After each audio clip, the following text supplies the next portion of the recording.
Então, estamos na nossa quarta sessão do ciclo Os Sete Fatores do Despertar.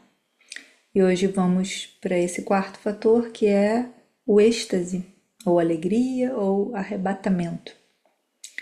E esses nomes, eles são muito interessantes, né? Porque a alegria, O que é alegria, né? Pode ser uma alegria sutil, suave, de um sorriso, né? Pode ser uma alegria pela felicidade de outra pessoa, uma alegria por algo pessoal, né? Pode ser uma alegria de ver um pôr do sol. Alegria pode ser uma alegria efusiva, entusiástica, né? Muito eufórica também. Então, que alegria é essa, né? Que o Buda está falando e que pode ser um êxtase, um arrebatamento, né? Aí já é parece que ela tem um fator também espiritual, né? Então eu sempre tive dúvida, mas que tipo de alegria o Buda está falando? Uma alegria mundana? Uma alegria estática, né? Que alegria é essa? Então, em vez de ir direto para o Buda, hoje eu queria convidar alguns outros, né? Para a gente saborear também o que é esse êxtase, o arrebatamento, na visão de outras tradições. E eu lembro muito da referência da minha mãe falando desse tema. Ela gostava muito de Santa Teresa d'Ávila. E Santa Teresa falava de um êxtase místico. E eu tive uma experiência muito forte realmente de um insight numa igreja na Itália, se não me engano era Santa Maria della Vittoria, algo assim. É uma igreja onde tem uma obra do Bernini com a Santa Teresa d'Ávila e o anjo. É uma imagem lindíssima, lindíssima. Onde você, naquela arte, você mergulha e fica completamente extasiado de ver a beleza que uma pedra, né, ganhou com a arte do Bernini, né? E a expressão dela, né? A devoção e que prazer sagrado é esse de Santa Teresa ali, né? Então, Santa Teresa foi uma mulher que nasceu em 1515, né? E viveu até 1582, então a gente está falando do século XVI, né? E uma das maiores místicas do cristianismo. Ela escreveu essas experiências de êxtase dela como momentos de união com Deus. E aí tem uma obra muito interessante, O Castelo Interior, onde ela fala dessas moradas espirituais e desse crescimento dela de entrega total ao divino. Então, dentro desse êxtase místico dela, tinha muito essa entrega. Então, para ela não era só uma emoção intensa, era um fenômeno espiritual, onde o corpo e mente eram tomados por um amor avassalador. E nos relatos mais famosos dela, ela fala de um anjo que joga uma lança de fogo no coração dela. É a metáfora que ela usou, o símile, causando dor e prazer. E esse episódio é conhecido, né, na literatura, chamado transverberação. É um símbolo dessa, digamos, purificação, né, para a tradição de Santa Teresa d'Ávila e de toda a estrutura, né, e crença cristã. Mas algo que traz muita doçura, né? Ela fala muito de uma doçura, de uma consciência que fica tão leve e que se banha de lágrimas, né? Nos relatos ela fala disso. E de uma humildade muito profunda, de um não eu, no sentido de não é uma alegria egóica, é uma alegria de se pôr em serviço, né? E com essa doçura. E a gente pode trazer um outro místico também, né? Muito anterior a ela, de 1182 até 1226, São Francisco de Assis, né? Foi um místico que viveu aí nesse século XII, né? Ele experimentava o êxtase através do amor profundo pela criação, né? Pela existência, pela natureza, né? São Francisco falava muito da natureza. Olhos que viam o mundo natural como uma manifestação de algo divino e que tinha visões místicas, né? São Francisco tinha suas visões e ele se sentia totalmente unido, né? A essa ideia que, no caso dessa tradição, se chama Cristo, né? E São Francisco ele conta em vários dos seus relatos, né, momentos de êxtase no Monte Alverne, onde ele teve uma grande contemplação ali, a experiência, o cântico das criaturas, onde ele chama o sol, a lua, os animais e até a morte de seu irmão e de suas irmãs.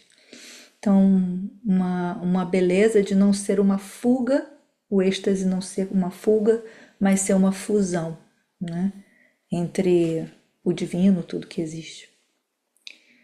E aí, quando a gente sai um pouquinho desse mundo do cristianismo e entra no mundo do sufismo, né, a gente está falando das tradições mais do mundo árabe, a gente tem o amor e a dança, né? O derviche, que é essa tradição das danças dos círculos, essa vertente mística do Islã, ela fala muito do amor direto que você manifesta pela experiência. E a experiência do êxtase se dá pelo dhikr, que é a recordação do nome de Deus e a poesia espiritual. Mas mestres como o mestre Sufi, o Rumi, descrevem esse arrebatamento como uma fusão do ser humano com esse amor divino. Então, essa ideia de práticas estáticas que são danças rodopiantes que fazem você rodar, rodar, rodar. E que são praticadas, né, em uma ordem fundada pelo Rumi, onde você atinge essa transcendência usando o corpo todo, né? Esse trazer o corpo todo para a prática espiritual. E com isso, uma dissolução do eu acontece. Então a gente pode ver alguma coisa em comum, né, dessas três práticas. É uma redução da ideia de um eu, ego, separado, e esse se banhar e se deixar entregar em algo maior, que no caso dessas tradições se chama Deus ou Divino. Tem uma poesia sufi que diz: perdi-me para mim mesmo e encontrei a ti, agora sou todo teu. Bem essa entrega, né? Agora sou todo teu, né? Teu no sentido da natureza, do universo. E quando se atinge esses estados de arrebatamento no sufismo, eles chamam de wad, que é uma manifestação que pode acontecer lágrimas, risos, gritos, ou até um profundo silêncio. Então, o êxtase ele não é um objetivo final nessa tradição, mas ele ajuda a aprofundar a humildade e a devoção. Então, essa ideia de não ser um objeto final, né, um lugar final. Tudo bem até aqui? Então passeamos, né, na história, né, através desses três mundos com berços de sabedoria, e vamos trazer o berço da sabedoria das tradições indígenas, né, que tem tradições indígenas tanto, né, na América do Norte, na nossa América Central, América do Sul, as tradições indígenas de diversos povos, né, mas aquelas que a gente tem mais contato, né, pelo menos eu, por ser da América do Sul, são essas. Mas tem as tradições também na Austrália, né, e de populações que vivem até hoje em vários desses lugares. E muitas dessas tradições ao redor do mundo, elas usam os rituais para alcançar os estados de êxtase e conexão com o mundo espiritual, que é o mundo da natureza. Não tem diferença, né? Natureza, espiritual, nós, tudo junto. Então, nessa visão, né, digamos, essa cosmovisão do mundo indígena, as práticas podem incluir plantas também, consumo de plantas sagradas, como na Amazônia, as bebidas, que levam a estados alterados de consciência, que são mergulhos através do uso de substâncias que mudam o estado físico, mental, psíquico. E tudo isso acompanhado também, né, por danças, tambores, ou só as danças e os tambores, também sem a planta, mas vários povos, como os Lakota, a dança do sol, fazem rituais estáticos, né, na América do Norte, e a ideia desse transe através do jejum, da dança, dos tambores, uma forma também, uma forma de atingir estados de êxtase.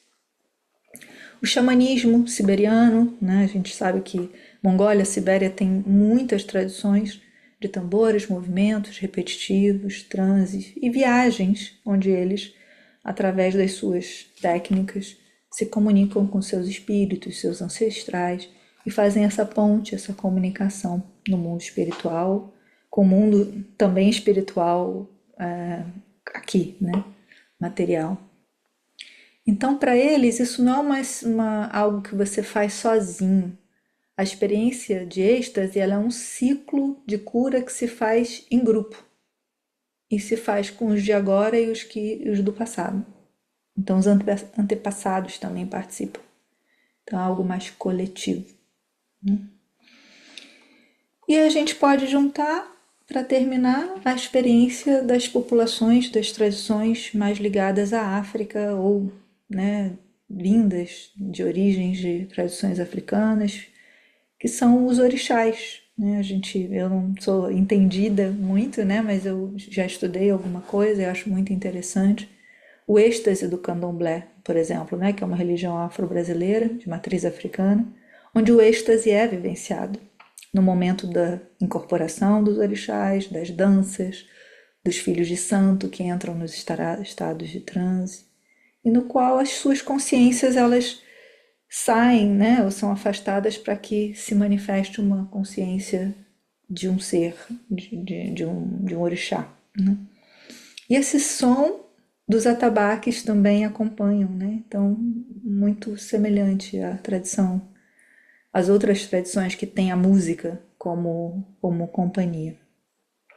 E a energia que esses movimentos geram é avassaladora, né? Em algumas dessas rodas, esses movimentos, essas posturas, elas trazem muita energia, né?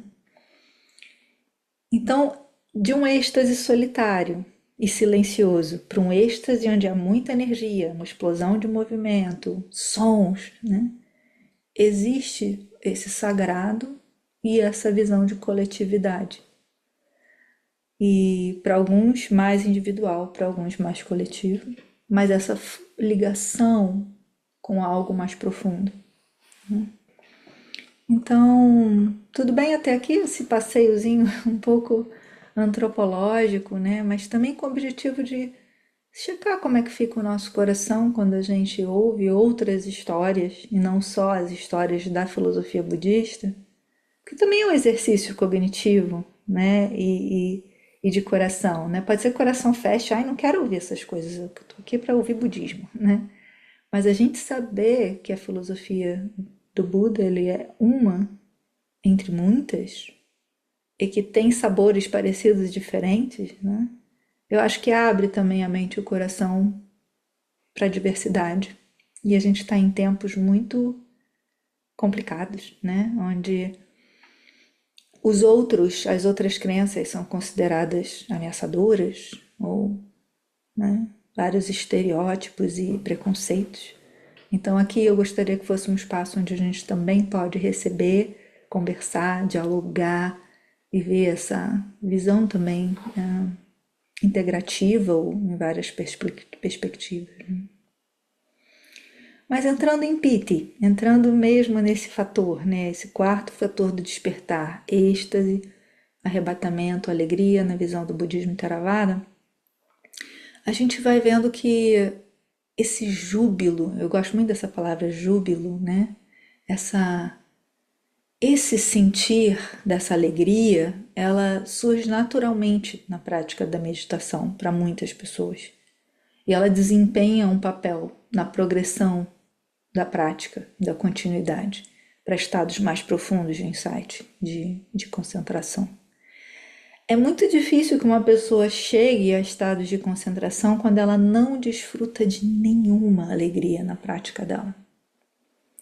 Isso eu falo por experiência pessoal também, né? Tá nos cânones, tá nos textos, mas se a gente faz aquela meditação e fala, ai, nossa, 25 anos eu faço isso, sempre é um sofrimento, sempre é difícil, né? Talvez eu tenha algo, algum elemento que esteja a faltar na minha prática. Não porque seja errado ou ruim, mas o fator da alegria ou do êxtase, ele é algo que é um direito de todos nós, né? Podemos experimentar, no sentido de que ele é acessível. E talvez tenha alguma coisa que esteja impedindo, algum obstáculo, ou alguma forma muito intensa de fazer as coisas, muito julgamento, uma capacidade de ver muito o que me dá medo, me dá raiva ou me agita, e uma pouca habilidade de ver o que me traz ternura, o que me traz amorosidade, gentileza e naturalmente oferece um espaço de regozijo, né, de júbilo.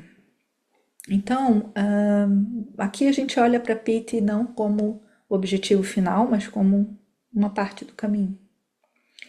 E ele, dentro dos 4 fatores, 4 fundamentos, os fundamentos da atenção plena são aquelas 4 coisas que o Buda nos aponta como sendo objetos de meditação seguros. O Buda fala não sei se você lembra, do corpo, né?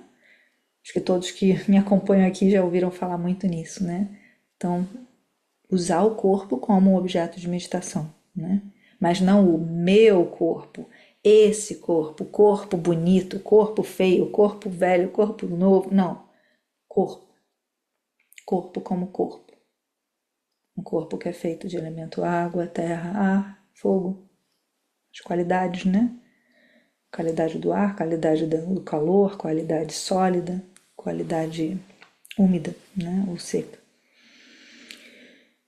Saber que esse corpo também é impermanente, né? E também saber que esse fator corpo, ele vai ter sensações, né? Essas sensações podem ser agradáveis, desagradáveis, neutras. Então, eu também posso meditar nesse objeto das sensações. Ele também é um bom lugar para eu colocar a minha investigação, colocar a minha mente. Eu não quero meditar no corpo, não consigo meditar nas sensações. Posso meditar em alguma outra coisa? Claro, pode meditar sobre os estados mentais, sobre a mente, no caso, né? A mente em si, mente com cobiça, mente sem cobiça, mente com raiva, mente sem raiva, mente com sono, mente sem sono, né? Então a gente pode perceber a nossa mente. E o quarto fundamento da atenção plena são os dhammas, ou os estados mentais, objetos mentais, no caso, né? São conceitos, sabedorias que a gente traz para a mente e a gente percebe se elas estão presentes ou não. A gente lembra delas e checa se elas são verdade ou não. Então é digamos, um objeto um pouquinho mais sutil, diferente de corpo, de sensação, né? Ou de esse fator mente. São objetos da mente. Então a gente coloca ali os 7 fatores da iluminação, nessa listinha. Eu posso estar em meditação. Talvez já contemplei o corpo, já senti o corpo, estou bem estável. Já senti as sensações, vi as agradáveis, desagradáveis e neutras. Comecei a notar minha mente, vi que a minha mente está com ausência de raiva, um pouco, talvez uma outra coisa que eu noto na minha mente. E aí eu posso trazer as listinhas dos damas. Posso checar se eu estou com algum obstáculo muito ativo. Tenho dúvida, tenho agitação mental, tenho sonolência, tenho muito desejo por alguma coisa, tenho aversão por alguma coisa. E aí, após checar os obstáculos, eu posso trazer os 7 fatores da iluminação. E posso ir um por um checando. Tem atenção plena presente? Tem. Que interessante. Tem investigação? A mente está investigativa? Está anotando as coisas? Sim, está presente. Tem energia? Tem, estou com energia. Ou não, estou sonolento. Então traga um pouquinho de energia, né? Noto que o fator da energia não está presente, posso trazer um pouquinho de energia. E naturalmente do fator energia pode vir a alegria, que é esse estado de uma alegria que pode ser suave, sutil, pode ser uma alegria que percorre o corpo inteiro com sensações muito agradáveis. Algumas pessoas Falam de algo que é mais intenso e que parece que o corpo fica totalmente preenchido, como se fosse uma esponja, né, cheia de uma água fresca. Então, piti ela pode ter diversos sabores, né? Mas ele não é um se perder, né? É interessante marcar o que não é piti. Piti não é que maravilha, e fica completamente levado por aquilo no sentido de até de tomar aquilo como meu. Eu estou tendo piti. Olha como meu piti é muito forte. Eu não quero que acabe. Continue, né? Então isso já é um emaranhamento. Talvez essa pessoa que sentiu piti pela primeira vez ainda não teve práticas do fator anterior, né? Notar as sensações agradáveis como sensação agradável, desagradável como desagradável, neutra como neutra. Ela se apega à sensação. Então esse é um ponto bem interessante da gente pensar sobre piti. Piti ajuda a lidar com os obstáculos? Sim, né? É um pouco aquela lógica do biscoito. Lembra aquela história do Tostines? Tostines vende mais porque é mais fresquinho ou é mais fresquinho porque vende mais? Se eu não tenho nenhuma qualidade de piti, de alegria, a porta da minha mente pode estar sendo aberta para entrar os 5 obstáculos a todo momento. Se existe, nem que seja uma leve camada, sabe quando a água está bem baixinha assim, né, num espaço fechado, mas ela tem uma lâmina, fica fresquinho, né? Não vai ficar tão quente. Provavelmente esses 5 obstáculos não entrariam tanto se tivesse uma leve camada dessa alegria mais sutil. Então, ao mesmo tempo, se tem um monte de obstáculos, vai ser difícil surgir a alegria. Porque uma mente que está muito no desejo sensual, apegada, né, querendo, ou muito irritada com uma vontade, ou com muita preguiça e sono, quase não vê nada. Ou com muita agitação, preocupação, tem que fazer. Ou em dúvida, será que eu faço essa meditação? Será que eu não faço? Será que isso é bom? Como é que a alegria vai surgir? Né? A alegria, ela para surgir, ela precisa ter aquela energia que vem da investigação e a mente está um pouco mais vinculada com a atenção plena, que foi o primeiro, né? Então é esse tipo de mente que vai ser condicionada para a alegria. Por último, é muito importante saber que essa alegria, ela é diferente da alegria mundana que vem quando a gente olha para coisas belas, né? Ou olha para uma pessoa que a gente gosta muito, ou um bichinho que a gente gosta muito, né? Ou uma alegria porque nos ouvidos veio uma música tão linda, aquela música que eu adoro, né?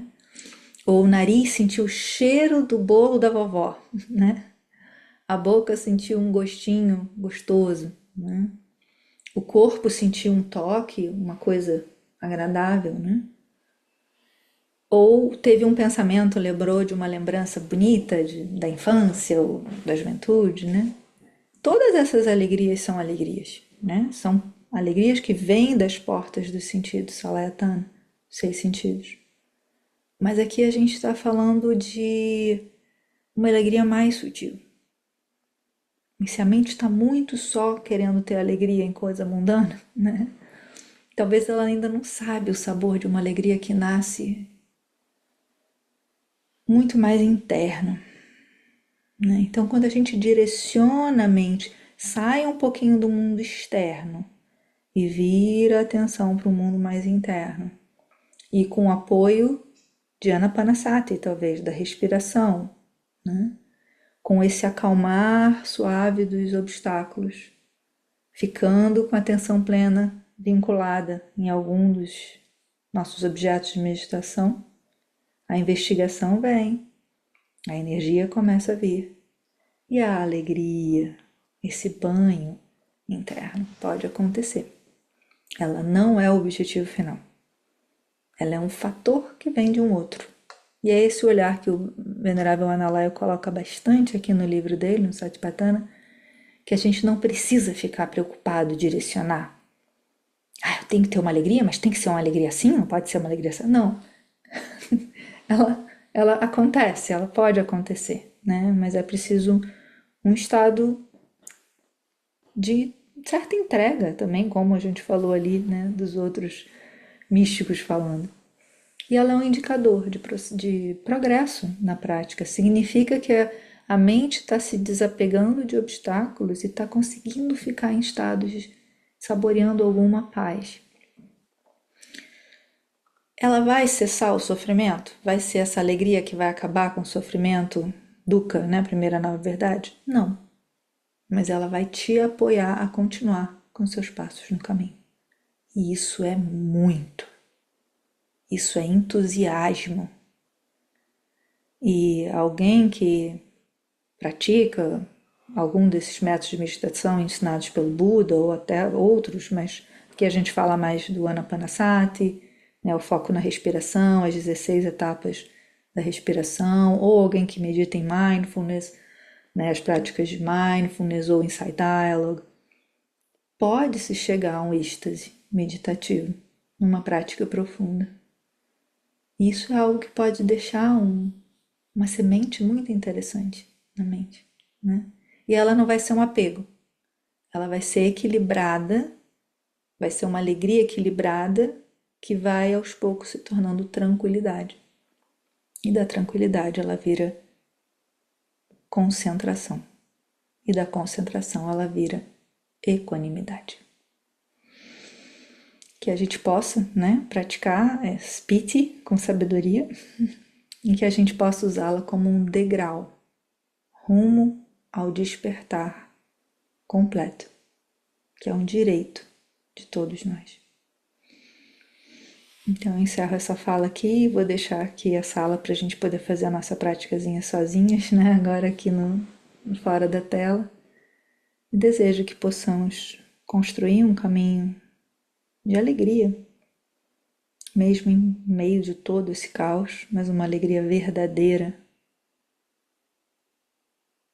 Que possamos ser essa alegria curiosa, corajosa, investigativa. Que todos possam ter esses momentos de alegria.